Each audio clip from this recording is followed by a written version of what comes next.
Hey, welcome everyone. We are here from the USS Service in Edmonton. We're the crew on behalf of our captain, Jeremy Estelle. He's doing another away mission right now in Vulcan. So we're here for Panoka. This is our second time appearing here, so we're very grateful to be here. And we wanted to talk a little bit about Starfleet and who we are and what our ship is, and some of the various cosplay that we do and some of the other things that we do with our ship. So without further ado, we are part of Starfleet International. And it is the world's largest science fiction club dedicated to Star Trek. It's been around since 1973. And of course the first ship had to be the Enterprise. Of course. It is. And there are, and I think this information is a little bit dated, but there's 5,435 members, 219 ships across 20 countries. We're literally all over the world. No. Our own ship has grown as well. We started off with 5 members as the very minimal amount of crew, and we're now at 38 people. We've recruited people like our board here, our fellow in the back as well. We have a huge diversity of people, and that really represents what Star Trek is and what Starfleet is all about. We have people who are doctors, social workers, myself, engineers, teachers, construction workers. That is the diversity. That is Star Trek. That represents our crew. And there's a lot of things that we do. Our ship was founded by Captain Estelle on September 21st, 2021. And it's quite a process to go through a commissioning. I've never seen a fan-based club go through as much as what we do in Starfleet. It's 9 months before you get your own ship, which is your own local chapter. And it started on February 18th.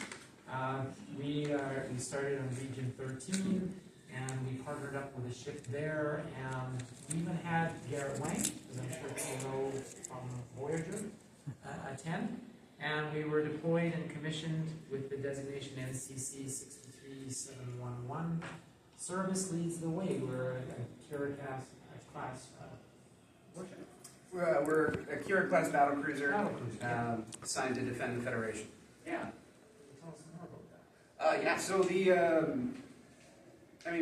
as you can see, we do cosplay as part of our group. It's not a requirement. Attending expos in uniform is not something that's mandatory, but something is a lot of fun.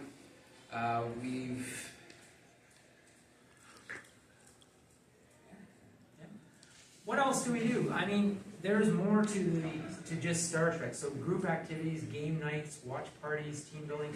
So we had a lovely watch party at a fellow crew member's place last week, I think. We did Strange New Worlds. The season 3 premiere? Yeah, the premiere. We have watch parties at my place. We are now starting to branch out with these away missions. So we've been to Grimshaw, we've been to Panoka, what else? GameCon, we did GameCon in Edmonton. Yeah. We will also be at the Grand Con in Grand Prairie, Grand Con, Edmonton Expo, and the Winter Geeky Gift Market. Yes. That's in Edmonton as well. So there's a lot of things we do. We get involved in crafting because we also sell things. We have a table for those that haven't yet seen it there. And some of this stuff is made by 3D printers. And again, we have crew members who have that skill set. So again, the diversity. And we've been to parades for Canada Day as well. So we're expanding our presence as Starfleet crew. We really are trying to represent the best in Gene Roddenberry's vision for a better humanity. I mean, that's, I think, what brings all of us together for Star Trek, a hope for the future, a better humanity, an acceptance of people for who they are, no matter what they are, no matter what your race, your creed, your orientation, your beliefs, you have value. And you can find a home here within the service or other ships that are being commissioned. We are growing. And we have QR codes at our table if you'd like to learn more about our ship.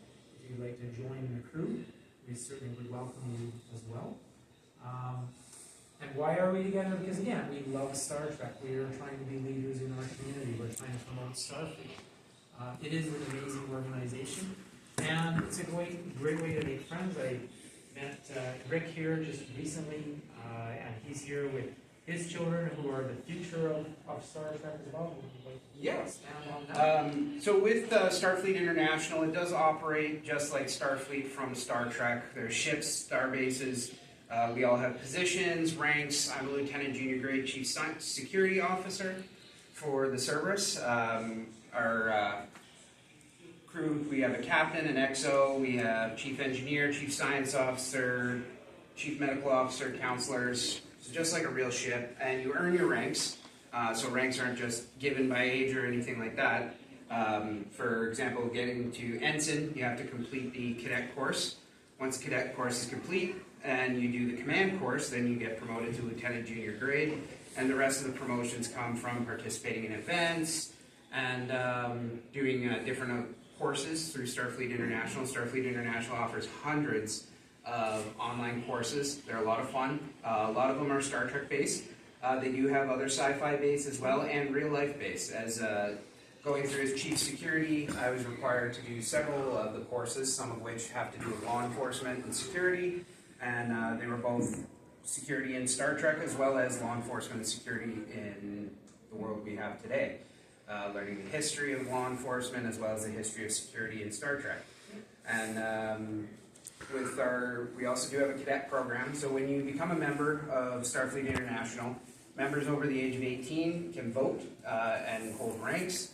Members under the age of 18 hold a cadet rank, where they get to still participate in our events and have a lot of fun. They get to run programs. My oldest here, Ricky, he's 14, and he is going to be kind of leading our cadets. Most of the Ricky and my other son, Zenon, were the first two cadets that we had join up. We've had a couple more cadets join us as well. So it is a family. Cerberus is a family of its own, as well as we welcome everyone, even the next generation of fandom. And, I mean, you can take courses in John Wayne movies, Starfleet, Ghostbusters. Like, there's something there literally for everyone. Star Wars, it's there. Does it cost anything? Does it cost anything to join? Oh, get it back. The cord might have come out of the wall. Ah. Oh no. Just push it up. Here? Yeah. There we go. Yeah, there we go. So yeah, I mean, it's a nominal fee. It's about $6.40 Canadian, maybe a little higher with the exchange rate. There's no cost to participate in any of our events, although we do have a dues system because there are some costs associated, but we've always made it clear that for those that cannot afford any of the events that or the dues themselves, we're not going to exclude anyone. Again, that's part of who we are, to be exclusionary. And a lot of the events are just come as you are, be as you want to be, talk about Star Trek, enjoy Star Trek, and be part of the group. This, for me, really is the Star Trek family. The people that I've met, I go to the con in Vegas every year as well, and it's an even larger vision and view of the Star Trek family as well. I know people literally from all over the world. So this is a microcosm of where we are and who we are, and we, like I said, we've grown to 30 people, which is pretty incredible. Again, we were talking about the courses. There's literally all of these courses: alien studies, for example, intelligence and espionage, science fiction and fantasy, military operations. All of those things you can take. You can work through a certificate in order to graduate from. There's even a data protection policy course. So Starfleet really takes seriously protection of crew members, identification, and personal information. You have to pass that course before you get to be an officer to have access to anybody's information. So it's quite serious. So it's a lot of fun. We have had a blast. We've met some incredibly talented and kind people. And we want to welcome you as well as part into this Star Trek family that we love so much. Are there any questions anyone might have? Now, there's some central organization that gives you the starship designation type and number and that sort of thing? Yes, so Starfleet International is the name of the organization. That's like our parent organization, and then you join Starfleet International, and you go through the process of starting your own ship, which anyone can start a ship. There are requirements. You need a certain amount of people who are interested, five minimum, and then you have to show growth, and you have to do like monthly progress reports on what your crew's doing, activities, that sort of thing. Yeah. So it's pretty in-depth, but yes, it is Starfleet International that we are a part of. Yeah, it's a 9-month shakedown. So you partner up with another sister ship in the region. Sometimes you can be outside the region. Like our ship started in Region 13. We're now in Region 10, which is Alberta and Northwest Territories, I believe, as well. Alberta, Northwest Territories, Yukon, Alaska, Yeah. and British Columbia as well. And so you do that shakedown cruise. You can go through existing ship designs, or you might go through the Advanced Starship Design Bureau that's part of Starfleet International, and you could design your own ship. And one of the things that some of our crew members are actively working on is we are going to build our own Akira-class bridge set, Yes. which is going to be really cool. Yeah. Which will Our allow, model of we're building a live yeah, So you actually see the ship. some stage stuff, and yeah, so we're going to build the bridge of the Akira class starship. Which the challenge we're facing with that is, if you've watched Star Trek, they've shown the Akira class starship, but they have never shown the inside of the starship. So officially, there's no official schematics or formats for the bridge or any other department. So that's the challenge we're running into, is we're having to make it up as we go. But it is a work in progress, and we're hoping to start building soon. but Starfleet International is always there to help.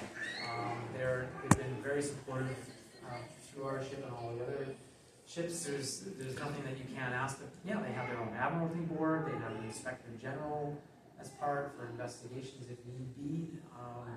It's pretty amazing of how well organized for a fan club that this is. Yeah. We're happy to represent that. Oh. Any other questions that anyone may have? How many other groups in Alberta do you know? Not that many, So right? there is Yeah. the USS Chinook in Yeah. Calgary, Yeah. and I actually had the list here. Good question. There was another ship, I believe it's got absorbed by the Chinook. I had the list here. 2 or 3? Region 10, here we go. There we go. Region 10 chapter list. So we've got Aerosmith Station, which is in Port Albany, BC. We've got the USS Atlantis in Anchorage, Alaska. The Cerberus, us in Edmonton. The USS Chinook down in Calgary. The USS Cortana in Medicine Hat. And then I believe the USS Vimy Ridge, also in Calgary, was the one that was absorbed into the Chinook. So that's our Region 10 ships. And when you join Starfleet International, some ships have different views, different plans of what they want to do with their crews. So just because you're closest to Edmonton, you don't have to join the Edmonton crew. If you want to join the USS Chinook, even if you live in Edmonton, you can. If you want to join, we have a member who's from Australia. If he wanted to join one of the Australian groups, he could. It does make travel a little difficult, but But you can be it's your choice. outside of the region if you like. We also have Pet Fleet. Yes, Okay. Forgot to mention that, and that's really active. So if you I've got have pets, yeah, you can join Pet Fleet. You can have your animal registered. Yeah. Yeah. They get a registration certificate and everything, and honorary ranks, which is always one up from the crewman that owns it. So my dog and my bunny are both lieutenants, full lieutenants, so they technically honorarily outrank me. But that's how it always goes. So when I make lieutenant, they'll become lieutenant commanders. When I'm lieutenant commander, they'll become commanders. So One of the mandates of our captain is to try and expand the ships. He is always trying to promote people who are local that have an avid interest in Star Trek as we have, and to see whether or not someone might be interested in taking that role on as captain. So he has been promoting everywhere he goes. Grand Prairie will be one as well. I think he'll be trying to see if anybody might be interested in starting a ship there. It is a lot of work, but again, it brings people together. and we get to talk about Star Trek. So We actually had one lady come to us come to our booth at GameCon in Edmonton, and she was from Victoria, BC, and asked if there was a ship down there, and there wasn't. So we talked about it, and she's now going to start the process of starting a ship in Victoria, BC. So just because there's not a local ship doesn't mean that can't change. we're growing. I had a couple people at GameCon also interested in making the ship to Saskatchewan. There you go. So it's a pretty fascinating phenomenon, and it's very active. It's as active as you want to be. You can be just a Federation citizen, if you like, and just come and enjoy camaraderie of the crew and the family, or you can rank up, as some of us are doing. It's really up to you as to what you want to make it. And where are you building the bridge? Does someone have an empty basement? Like, I work construction, so I build homes. So Yeah. it's kind of I kind of volunteered to take on the role of this. Likely going to start working on it in my garage. I have a kind of a workshop set up in my garage. So we'll start building it. I'm going to build it so that it's easy to take apart and transport. so it's modular, so you Yeah, can take so it we're to gonna build it events so and stuff. like there'll Okay. be a helm station, ops station, tactical science, we want captain's to bring chair. it here. Yeah, we want to be able to bring it to Yeah. these events. Oh. Yeah. But would there be enough room for it? Well, we'll figure that Well, out. we figured it out. Okay. If we have to set it outside, we can set it up We outside. wanted it interactive for everyone. Okay. They do that at the con in Vegas. Oh. They've done things like the Borg alcoves and things like that. So, I'm Oh. also working on building one. yeah. For So myself. we want to do that. We want to enhance the Star Trek experience. Oh. That we are. I think talking about models. No, we're this going is- big. We're making. This is So- life size. So if you come to a convention and you want to sit in the captain's chair for a picture, we will be able to arrange that.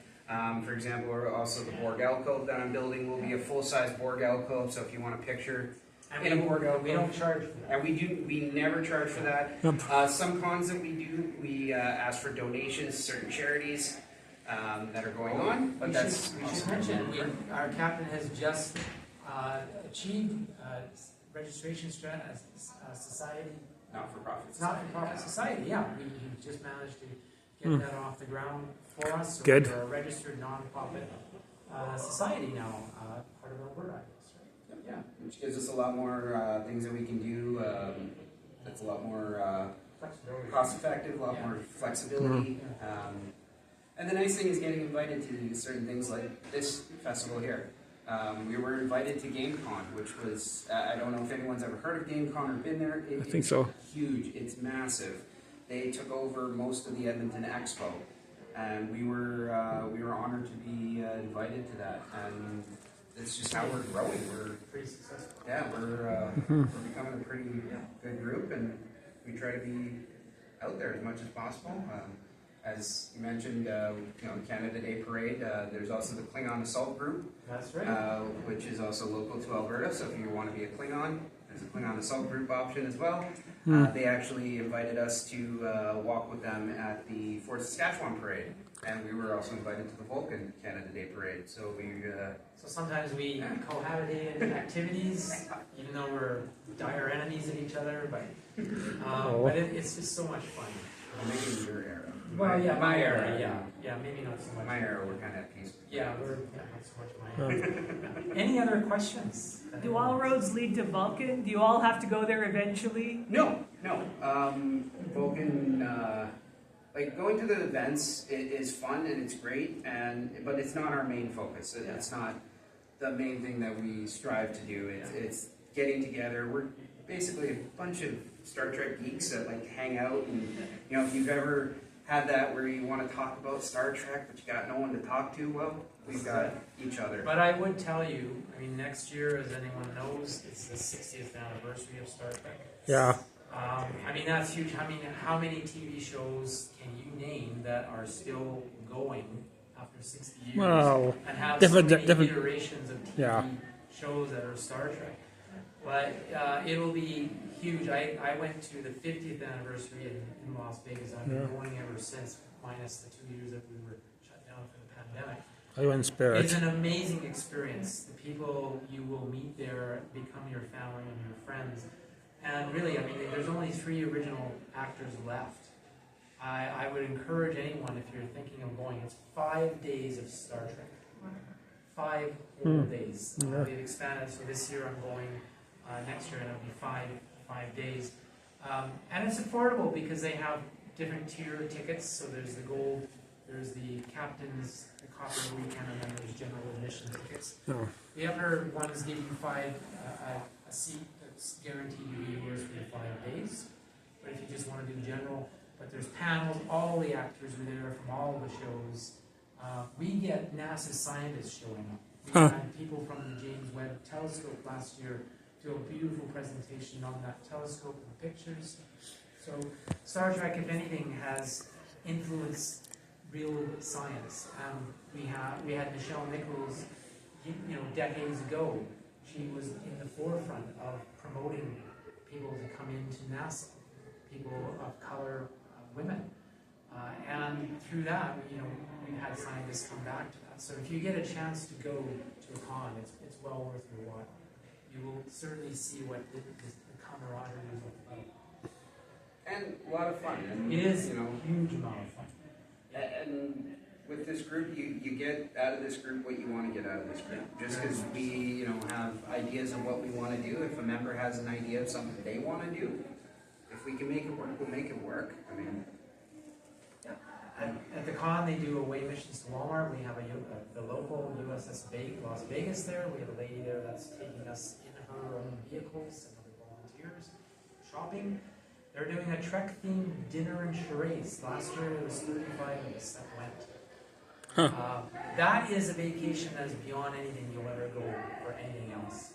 When you get the locals involved, you get to meet them. She takes me to the post office to send up my cereal that I can't buy in Canada anymore and mail it back. That's the kindness of the people that you meet.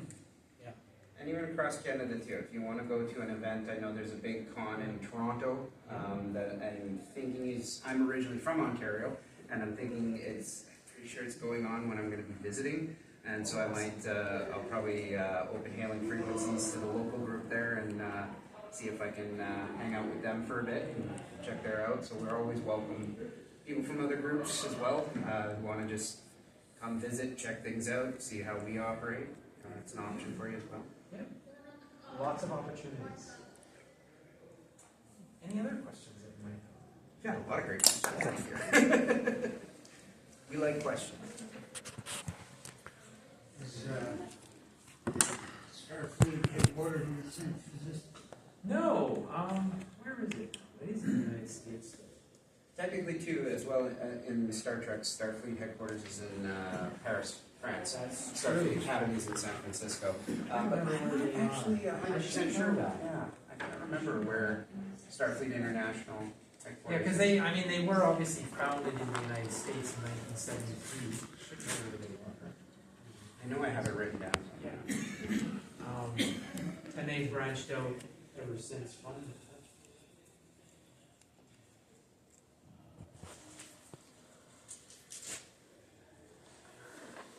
Jean-Luc Picard hijacked the whole thing and moved it to Paris. Actually, I think they were in Paris before Picard. I think. But I mean, Starfleet. Well, no, the Federation is in Paris. Starfleet Academy, and all of that is San Francisco. Headquarters is also. I might be wrong. I don't know. Something we can find out. Maybe in different generations. Maybe, Could be that. yeah, no, I can't find it for some reason. Oh, We'll figure it out. okay. Sorry, I don't have that answer for you. Oh. Okay. Any other questions? Okay. But the ship number, did you get a choice for it? I'm sorry? The Ship number. is asking whether we get a choice for the number. I don't know. No, I believe once you're registered and you've done your shakedown, you get your assignment of your registry number. So Okay, I thought for us, might. it's NCC 63711. No. Okay, oh, so you get a choice of this one or this one? No. Well, I figure if that happened, everyone would probably try to pick 1701. No, like A, like this, Which they the A or don't B. do anymore, yeah. Oh, A, B. Yeah. Like choice of these two different numbers. They one thing they do try to do is not encroach upon any of the copyrighted stuff. Yeah. Because unfortunately, there have been some fans that did that and tried to make a profit, and CBS and Paramount wrapped them pretty hard for that. So you cannot do that. That's No. why you don't see an enterprise currently in the Starfleet now, compared to what you did when you first started. But if you join Starfleet, you do also get your own number. Yeah. You get your own number assigned. You renew it every year if that's what you want to do for the nominal fee that we talked about. And off you go. You can decide where you want to go within Starfleet. And I did check the updated prices. So the prices on for the membership is $10 American, works out to about 13 Canadian a year. Oh. If you're adding family members as well, they do have like you don't have to pay for 2 memberships. It's different prices, and it's just up to $20 for a family of 5 to join. And with that, you get the Starfleet Academy access. There's other perks online. There's online stores and stuff that give discounts to Starfleet International members. And dogs are free. Pets are free, yes. Pet Fleet fleet is you free. You can have your pet join the pet fleet. Yeah. Which I think would be really cool, because I think you would get a little certificate in the registry. of Okay. pets, So, I did get pet first. well, you could do that. Yeah, you get a free pet. Yeah, that would be nice. Yeah. Next year when we come back, we'll see whether you join pet fleet or not. Yeah. You can stop by our booth and grab yourself a tribble if you want to adopt a tribble. Yeah. Do that too, yeah. Yeah. That's all we got. If Well, there's thank you any so much. more questions, we're happy. Thank you very Really much. appreciate you coming and listening to us, and hopefully you'll stop by the table if you haven't already. Yep. Thank you kindly. And any questions at all? Live Please. long and prosper. There we go. All right.